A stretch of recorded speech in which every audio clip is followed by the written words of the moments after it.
I had like groin pain, especially on the right side.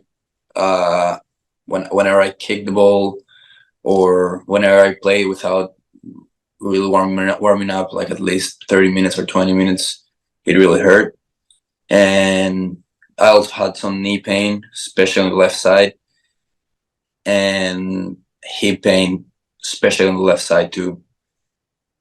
I went through pretty much 3 or 2 years of treatment, and I had almost no visible results. I see. So that's how we started. And what do you feel now after the program? The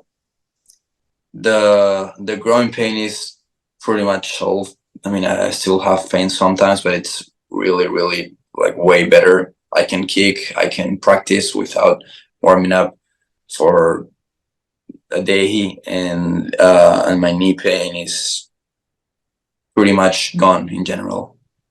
I feel better. Okay.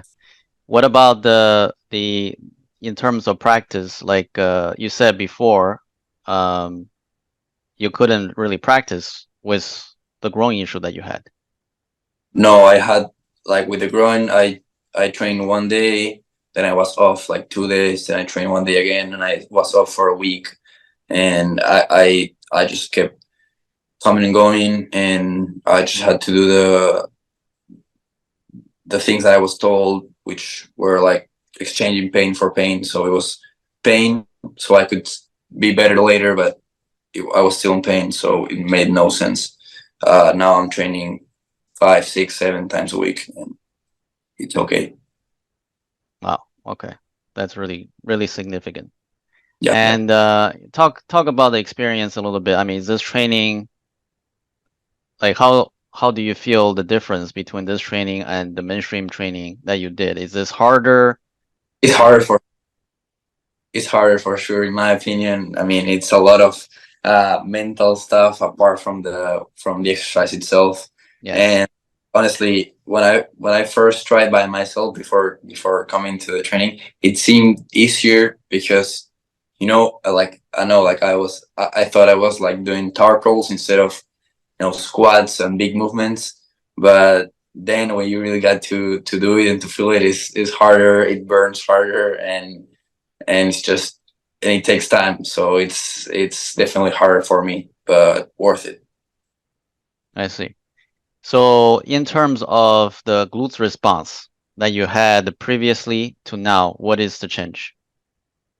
Massive. When I first started doing, for example, the tower curls, it was I felt all the calves and the feet. Now it's pretty much all glutes. The same with the jump.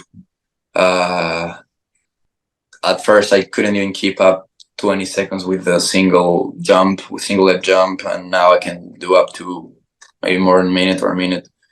And my glutes just respond, they fire, and normally after practice, I'm also sore. So I definitely feel them way more. Oh, okay. What about your recovery time before the program, and how are you recovering now? Like, what do you feel before? Where do you feel sore when you have never done the Hyperarch Fascia training versus now? I'll say glutes also went sore sometimes, but I didn't know really why, because there was sometimes they were sore, sometimes they don't. Abs sometimes they were, sometimes they don't, but it was mainly the quads, and especially for me the hip flexors all the time.